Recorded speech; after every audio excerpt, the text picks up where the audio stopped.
about how to multiply your impact by equipping leaders.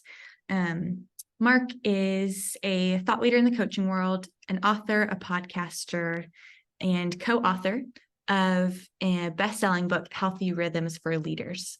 You can kind of click throughout your Gnowbe session and see a little more in depth about who Mark is, but I'll hand it over to Mark to start our chat for today.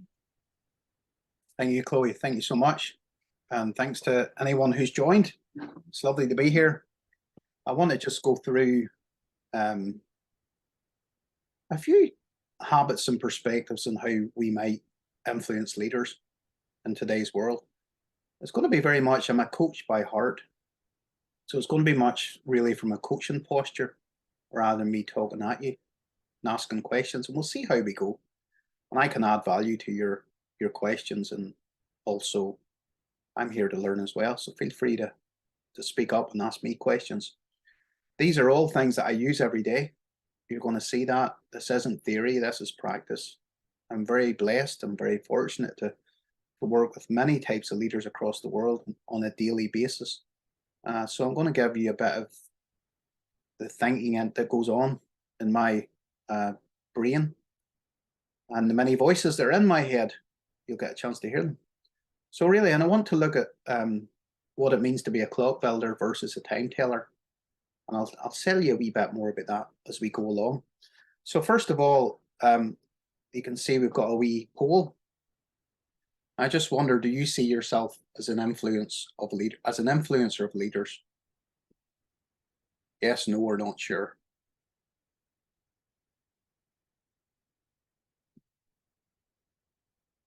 And can I see if people click this in real time? Chloe, can I? Yeah. Yes, you should be able to. Let me go and click answer my. All right. Yeah, cool. I asked that question. It'll be interesting to see how everybody responds to it. But when I start with people, I tend to get a lot of people to come towards me, either individuals or organizers who are a wee bit lost, and they're maybe not really sure if they influence people. And the question I always ask, well, tell me about your life. And after a very short time, I get to people to understand, and organizations to understand, that we do influence every day. And we're all bringing something new to the world, for good or bad.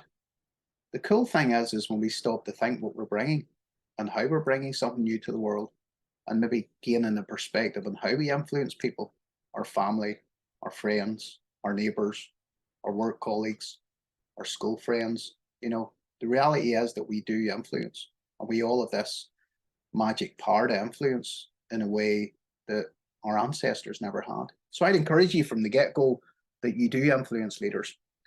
And again, it's whenever you're ever going to buy a new car and you think, I'm going to buy a red car, all you ever tend to see is red cars for a while, don't you? So if you start to think in yourself as influencing and influence over leaders, guess what will happen over a day, a week, a month, a year, a decade? I'd be interested to know why any of us are interested in influencing leaders. Not sure if anybody wants to say it out loud or write it in the wee box here, the question and answer. But why are you interested in influencing leaders? Again, I'd encourage you to think about this question, because it's not easy to influence leaders. Sometimes it can be a bit of it's just not easy, because folks who see themselves as leaders usually have preconceived ideas. So you're going to have to be someone who can see through noise.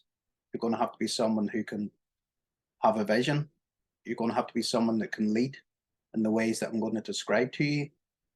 However, it starts with you asking yourself why you're interested in influencing leaders, And as always, in any good change theory or psychology theory, why is so important, or why is so important. So I'd encourage you to think of something of why you're interested in influencing leaders, even after we finish today, and make a note of it.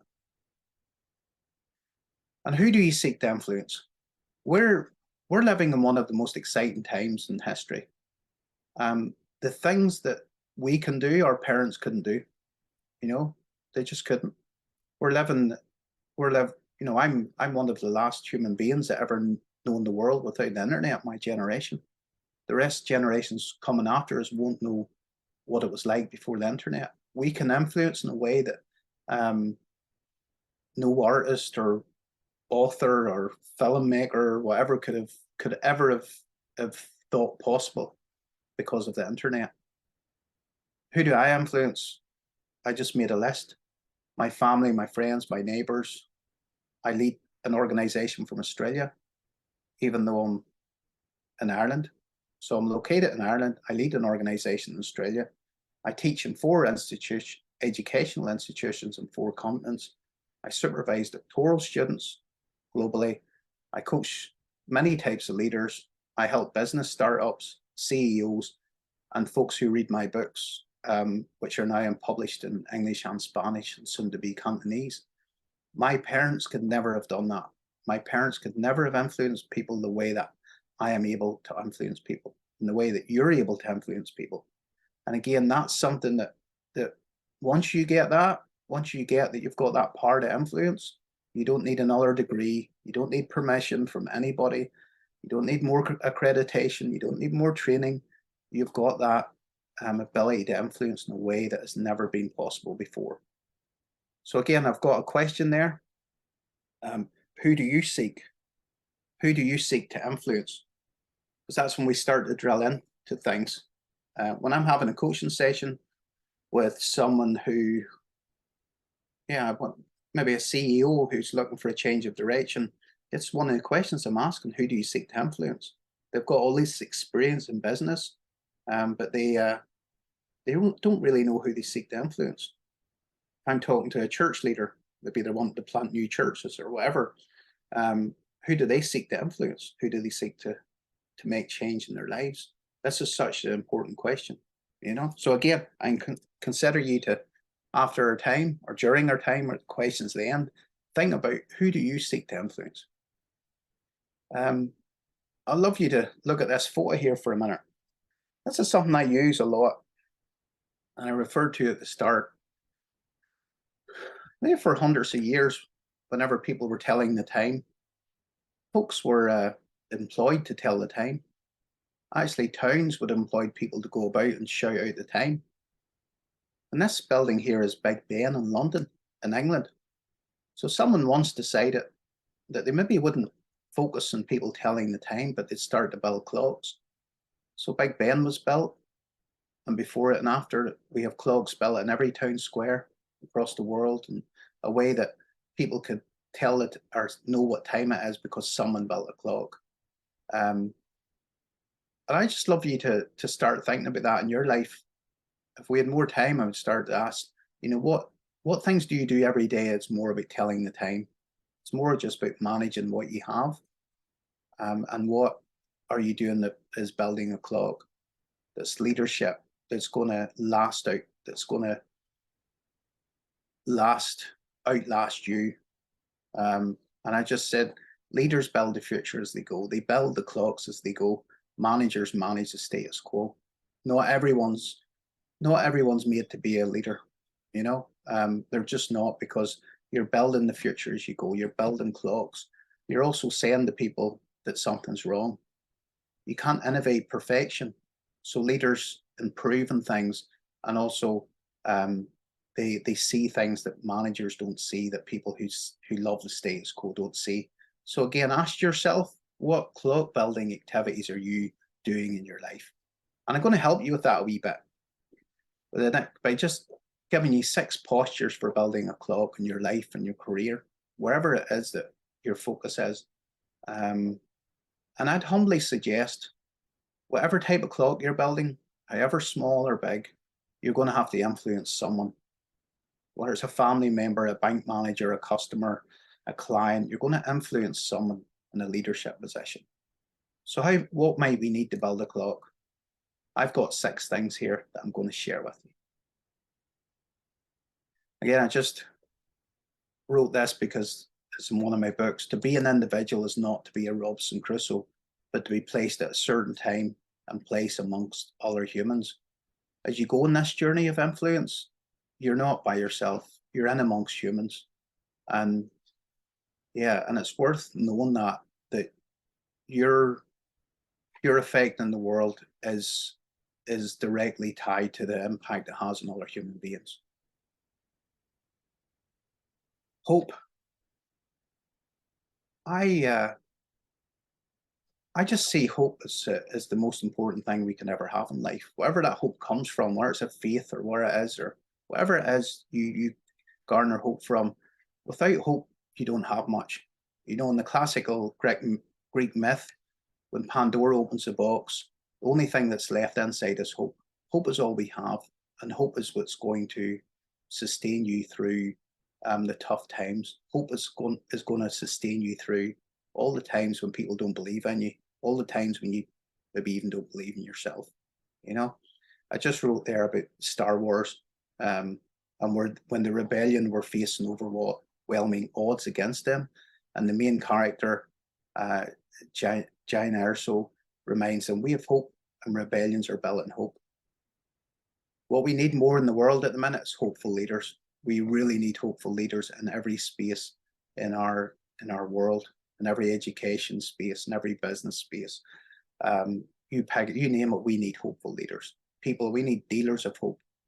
I remember being involved in a conference after the Arab Spring in the 90s, and they called these young people who brought about this regime change in Middle East countries as dealers of hope. They were hopeful people. So we need dealers of hope. And I'd love to know, maybe, what are you most hopeful about today? Just as you're sitting here today, what is it you're most hopeful about? I can actually go. I'll say the weather, because it's beautiful weather.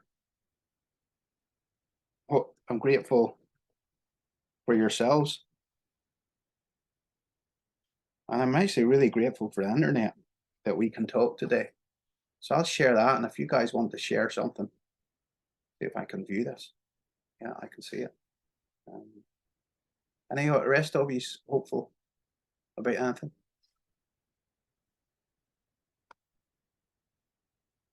Thanks, Julianne. Thanks for your comment. It really does. When you know, again, I encourage people, you pick down, you narrow it to the most narrowest point you can of the people you want to influence. So sometimes we think we're better influencing from a wide perspective, so we pick this type of person, this type. But there's things called empathy maps out there. Grab an empathy map off the internet, just really specific to who you seek to influence. And if you do that, you're going to have more chance of staying at it and more chance of sustaining your fruitfulness in the journey. Am I allowed to speak up? Of course, I'd love to hear your voice. Yeah. It's just absolutely amazing when you said you're hopeful about the internet, because here I'm sitting in Cape Town. I've got no idea where you are speaking from, but I suspect very much further north. Yeah, just about. On the globe, and it sounds like you're next door, and I think that's really special. And what I'm really excited about and hopeful about is the possibilities that we have when we use creativity. You know, there are so many challenges in the world, but to be able to be human and to be able to create something that is different and new and a solution to a problem, for me, that's hopeful. Yeah, thank you so much, Julian. Thank you. Really appreciate that. Yeah, I'm in Ireland, so just a little bit away from you. Thank you. And again, there's something called positive intelligence, and it's a tool I use in my coaching. I'd encourage you to Google it, positive intelligence, and it goes into the psychology of coaching and the psychology of mindset. And the guy who heads it up says you can choose to initiate either the snowballing, self-reinforcing, and self-fulfilling of responding to pain as an obstacle to moving forward in your life, or the snowballing, self-reinforcing, self-fulfilling of pain as a guide. So we can use pain as something to hold us back, or pain as something to give us more hope and drive us forward. I choose to use it as a guide to drive forward. Emotion, I just think that I say this a lot, you know, people will ask something of you before they follow you now. there's so much suspicion of institutions and leaders and people letting them down. Do you care about me? Can I trust you, and can you help me? These are 3 questions people will ask of you before they will follow you. If you can get this, and if you can sort of start thinking about this more deeply, that's just going to maximize your impact with people. I'm talking today because I know So Young, who's Gnowbe CEO. I've known her for a few years now. I know she cares for me, can help me, and I trust her. That's why I'm here. I'm actually quite a busy person, so I don't always do conferences. But she only had to ask me once to do this. So my relationship with So Young and then the Gnowbe guys after that is the reason that I'm here. It's the reason that she has influenced me to participate in what she's doing. So again, I just, emotional intelligence, being aware of your own emotions and other people, is so key now to anybody you're trying to influence, wherever you are. And I just have a wee question there for you if you want to fill in. Can you name leaders who have influenced you? So who's influenced you in the past or present? And can others name you as that person? You know, have a think about it. You know, is there other people in your sphere of influence, or sorry, your sphere of community that can say you influence them, that you care about them, trust them, and can help them?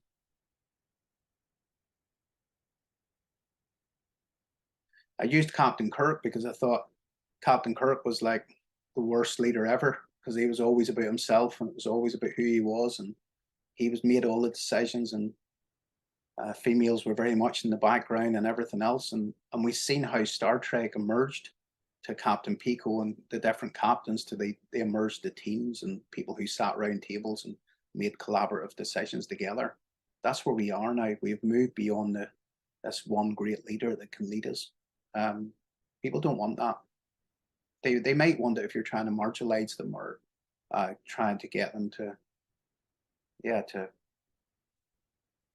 see politicians doing it, you know, trying to get them to be of one mindset. But, you know, if you're really wanting to create an environment where people are thinking for themselves, they're creating good in the world, they need to know that you care about them. They need to know that they can trust you, and they need to know that you can help them. Contemplation. I'm not going to read all this, but whatever your background is, take time to meditate, take time to pray, take time to do whatever you want, take time to look after your spiritual health, your mindset. I was coaching a guy today. I coached him for a couple of years. He's a CEO in Melbourne, and he called me, and I know he's going on holidays on Saturday to Germany for a few weeks. And he just says, right, Mark, I need your help to help me figure through A, B, C, and D before Saturday. And I said to him, you know, it's a well-known fact in people who deal with risk and minimizing risk in workplaces that a lot of accidents happen when people are tired, when they're hungry, and when they're rushing. And I just said that to him, and he just stopped in his track, and he realized that he was trying to rush these decisions. By his own admission, he was exhausted. By his own admission, he was chasing his tail. And I just said, these decisions you need to make, could they wait till after you have a holiday? And he says, yes. So he's going to have a holiday, unwind a wee bit, relax, and then make decisions. We all love the work of Dr. Martin Luther King Jr.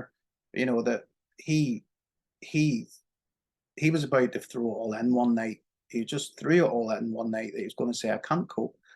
I don't want to do this. And he had a moment, spiritual awakening with God, where something changed in his life. And we have that. People outside the Christian realm talk about mindfulness and, you know, all different types of faiths, of different words for it. But do you take time out? Do you take time out to pray, to meditate, to listen to others, to learn new skills? The fact that you're here, you're probably, you're well beyond many other people I know that you've took time out just to attend this conference today because you've got a curiosity about you. Do you take time to be coached by someone? Do you do things that bring you joy? Do you invest in fixing your personality flaws? Do you love yourself and others? You know, do you do this? Because this is going to help you find a solid foundation in your life, because as you seek to influence others, you're going to be knocked from pillar to post, and you need some sort of foundation, some sort of spiritual foundation, in whatever way that works for you. So again, I've got a wee template there, which you can click.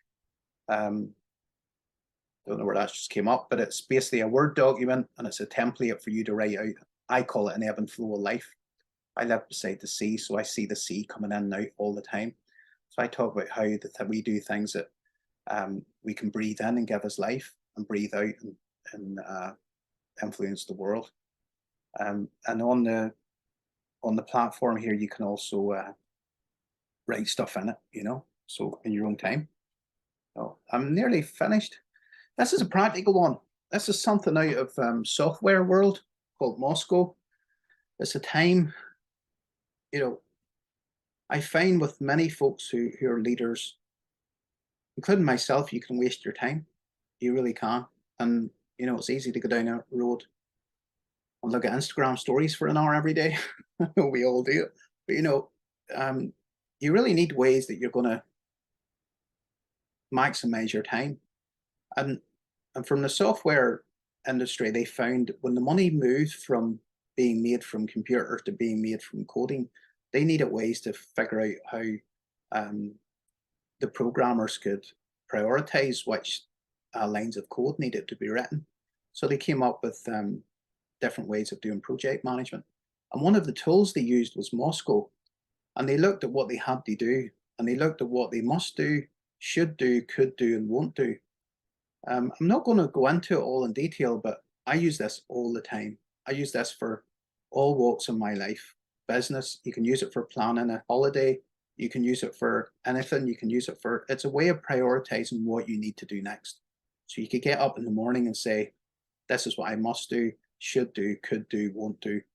I've got a wee blog that you can click there and read more about it and get an example. I've included this because this is really important to do. You know, if you want to influence leaders, again, you need to be someone that can practice good time management, you know.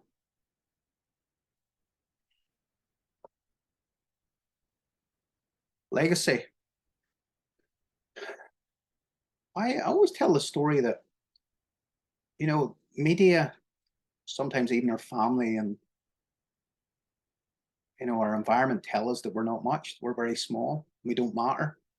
And there's an immediacy of just getting stuff done and being who we are, but really we do matter. And that we all, as wee babies, were probably held by a 70-year-old who said, that's a beautiful wee baby. Even me, they probably said, I'm a beautiful baby. And there's a good chance I'll live to 70 and I'll hold a baby when I'm 70. So that means I'll have influenced the world for 3 generations, for over 200 years. So we do influence the world. As I said at the start, we bring something new to the world. The cool thing is we get to choose what we bring. So I would really encourage you to do something that's a bit weird. I've done this exercise with lots of people over the years, but write your funeral. Pretend you're at your funeral. Write your talk. Sounds weird, but do it anyway. You know, and describe who you were, how you were, and why you were. I did this a month ago. Well, a guy I started coaching who's a leader in the healthcare industry in the States. And he says, right, I'll do it. Sounds a bit weird, but I'll do it. And he, for the first time, heard his wife and kids. He's a very successful guy in his house laughing. Now, I'm sure they laughed many times before, but he realized they were laughing and having fun while he was in his office.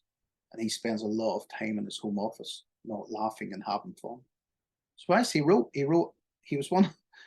someone who took it really serious and wrote a long talk about how on that day this person changed who he was and worked towards this and was a better father and was someone who hung out a lot more with his family. So again, you have a chance to write this. You have a chance to say who you were, how you were, and why you were right now. And then from that, then you can start working backwards. and you can start manifesting things that are going to change your life and the lives of others.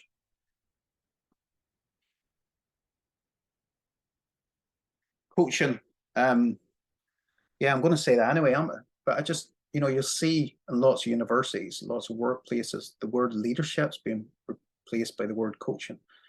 And in short, one of the reasons I think that is because we're now managing knowledge. If you notice, you know, we're managing people's knowledge because so many processes are being automated. So we're managing knowledge, we're managing people. If people aren't happy with us, working with us, they'll go somewhere else.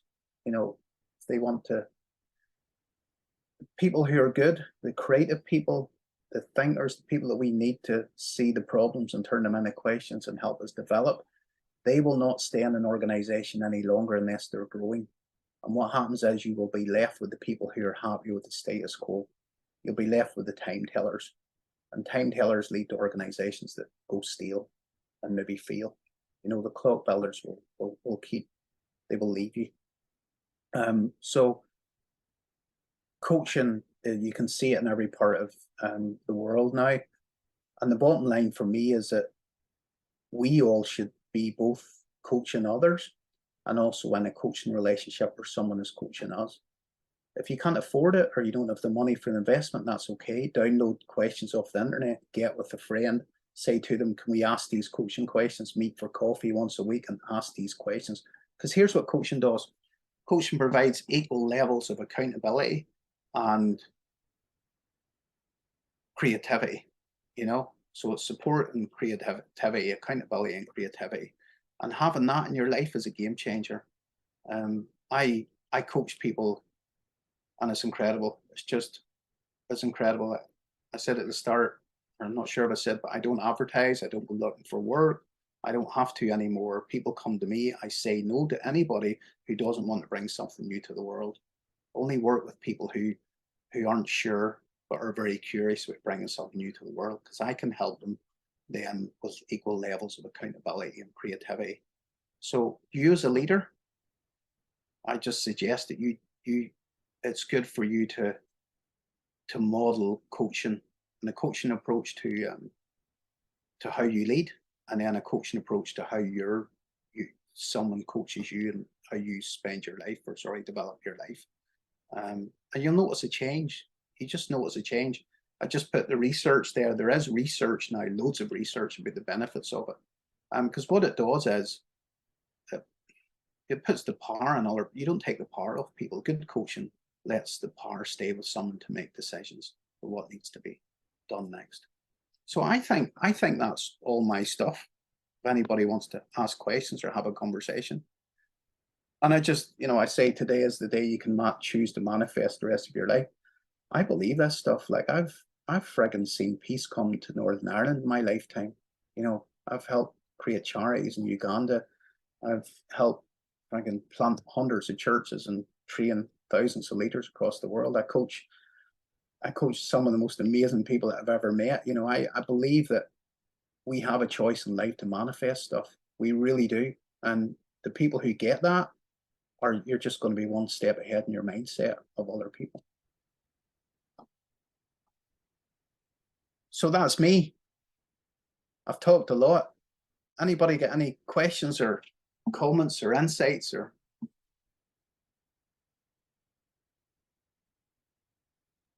That was awesome, Mark. Oh, I'll let you go, Julian. You go first. Oh, that's fine. Thank you. Thank you. Yeah, this was, so far the session I've enjoyed the most out of the conference. And the reason being that you didn't rush. Yeah. You've got just a very, very fantastic pace about, how you approach this. And one needs time to digest what is being said. And I found with some of the other sessions that I thought, I don't even know where to put. It's like I've picked up so many things, but I don't have a shopping basket. It's just too much. And so this was really, really impactful for me, and I really enjoyed it. I'm so sorry more people couldn't be here because this has been absolutely amazing. Thank you so much. Oh, thank you, Julianne. Thank you. I love your comment about the ebb and flow as well. the ebb and flow with, I came up with that, I suppose, kind of way of talking was we were in a, so after the Roman Empire crumbled across Europe, England was left in disarray, and there was no law, there was no government, there was no law. And so what happened was the Irish Celtic monks, they brought back rhythms to England of farming, of healthcare, of education, and so on. But one of the key centres for that was a place called Lindisfarne, and it was an island in the northeast of England, and it was an island that was cut off 12 hours a day. So for 12 hours a day, they were forced to retreat, and they could only go out the other 12 hours a day. So, and I love that symbolism of the ebb and flow of the tide. And I love the symbolism of us taking time to retreat in equal measure till we go out in the world. And the healthiest leaders that I see and admire are the people who take equal times to retreat and go forward, and I really appreciate you saying about me taking my time, because I think, again, that's one thing that I think is a good thing to use to influence leaders. I think the go, go, go has sort of been proven to not to be a good way long term to do leadership, and so I like the ebb and flow, that we take time. And even that guy today, he was like, all I needed to do was give him permission to take time not to make those decisions, to go on holiday, to retreat, and be filled up again. Yeah, kind of going off of what Julianne said about just like the pace of this session, you feel like you can really digest the information and apply it. Is that something you try to do just like in your work, in your daily life? Do you find that helps you kind of with burnout, and just incorporating that rest can help you be a better leader for others? Yeah, it really does, Julianne. I'm not sure if people want, not sure if they want noisy leaders anymore. I think the best type of leader is someone who really listens and elevates others, Mm-hmm. and to elevate others, you really have to listen deeply. And yeah, I do it. I try and practice. I won't say I always do it, because I'm leading an organization in Australia, so sometimes I'm up at 5:30 in the morning, and I teach in America. So I try to do it, but I couldn't do what I do if I didn't have a more balanced approach to life. Mm-hmm. And there is something about holding things easy now. I think, again, I think we all just love to be in company of people that are maybe a wee bit less anxious and non-anxious. It's more enriching to be in that person's company. So yeah, I try, so I teach about it, and I try to do it myself. Really do. Yeah, thanks, Melody. Yeah, there is something. Mm-hmm. There's something in there's. I remember reading research about nurses and midwives. Why people think so highly of nurses and midwives, because they really listen to you. They go through a journey with you. They talk to you. They ask you questions. They make sure you're okay. You really you can sense kindness. You can sense kindness without them even saying a word. So having someone that listens to you can really be a powerful transformative, like, leadership skill. The guys in Australia I'm working with now, they keep me going that I never answer a question. They make fun of me, because when I answer a question, I think sometimes I'm in danger of stealing people's power. So I think it's really, for me, I tend to turn a question into another question to help others find the knowledge that they already have. Um, and usually they do have it. So and it's funny, if you take that approach, people then really do see you then as someone that influences them, because you really took time to listen and understand. It's a skill. It's always a skill. We think we still think there's this one answer to this one person that's going to lead people to a new place, and it's not like that. Life's not like that anymore. It's a collaborative journey. It's a place where think leadership, we're relearning new skills because we don't need institutions so much anymore. This next version of the web's going to allow us to transfer money in the way that we ever did, have jobs in the way that we've never did. It's going to be crazy, this new next evolution of the web with AI and so on, you know. I was just gonna say I a line that you said stuck with me when you just said goes through a journey with you. I think that just like as a visual that stuck with my head, like leaders and how the midwives, they're going through a journey with you. I think that's something super special too. And just like that human connection sort of. Absolutely. I think I wanted to pick up on the same thing. And I wondered why that is. And, you know, there are some processes, most good processes take time. Yeah. Most beneficial processes take time. And yet we tend to allow ourselves the time. And really it's about beliefs and mindsets. I think, you know, when you're in a situation where you need to heal, where a baby needs to be delivered, we all agree that this takes time and we need to, so we can allow ourselves the time to go on a journey with you because we can't rush the process. And yet, why is it that in many business contexts, we want to rush the process? When isn't it just very much the same? You need to go on a journey with someone. You need to take time to listen. Like you said, let them find the answers. It's so much more powerful when people find their own answers and you're just the tour guide that can show out, you know, the beautiful milestones and signposts along the way, and they can find the way. Because that way you don't have to work on ownership, you don't have to work on engagement because it's already there. So I really like that analogy. I'm definitely taking that with me as well. Is that something you find easy to do, or something you're working at, or? Really working on that. Yeah. So I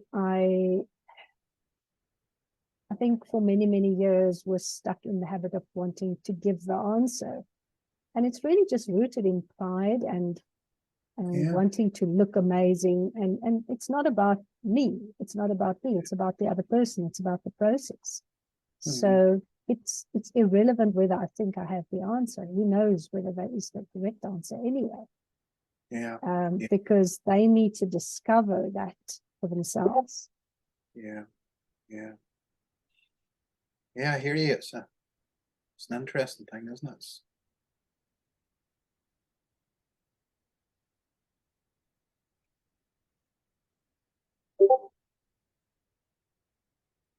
I think it's going to be a real superpower going forward. You know, something that I try and keep putting in people's mindset and brains, that, you know, just the ability to listen and, as I say, even to influence, you know, what I said at the start, you know, just pick the narrowest type of person that you're wanting to influence. So take a people group, narrow it down, and narrow it down, and focus on that, you know. And just, you know, I think what I see with a lot of leaders who influence well are people that can add value to people's lives, you know, and that value I just see so much comes from empathy, generosity, and kindness. You know, we know we recognize those three things in people, and we're attracted to that, you know, and that can be a real motivator for change. We feel that someone's person who's navigating us through the change is empathetic, is kind and generous towards us, you know. So true. Especially in a world that is increasingly technology driven. I was just listening to the talk before this one about AI, and one of the things that stood out for me there was that you can start with the technology, but unless you follow up with a real intense human experience, you haven't gained anything. You know, then we're still in the place where we focus on information and not meaning.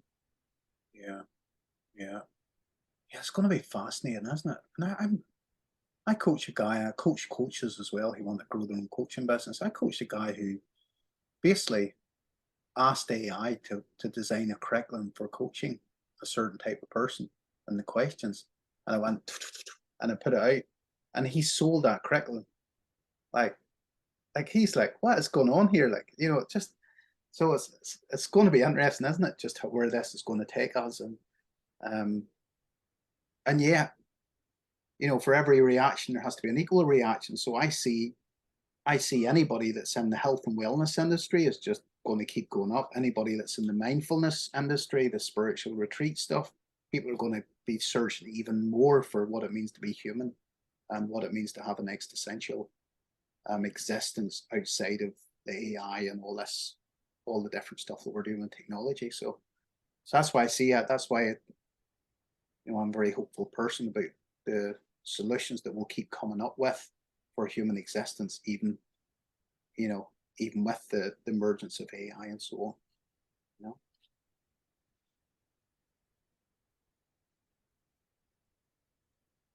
I mean, that's all very interesting. And that AI chat that just happened. Yeah, just interesting to think about that in relation to this and everything. Yeah. For sure. Any little last minute discussions or anything? I know it is 3:17, just want to be mindful of y'all's time. But we can keep chatting. I'll keep this open, but we can end it just in the chat. Or sort of the program's next steps is we're going to take about like a 30-minute break for lunch. But upon coming back, we'll have a fun little talk in Kahoot, that little game session, just with some fun Gnowbe questions for the chance to win a few prizes. So just those 2 links are in there in the chat for you. But if you go back into the main waiting room, there'll be like a 30-minute timer going on. Or you can just feel free to come back in another talk or something later, other speakers. But the great thing about this conference is you can always view it later, listen to all these recordings and go through and go back and answer any questions and everything too. Thank you. Thanks so much, Chloe. Thanks, Melody. Thanks, Julianne. Thank you.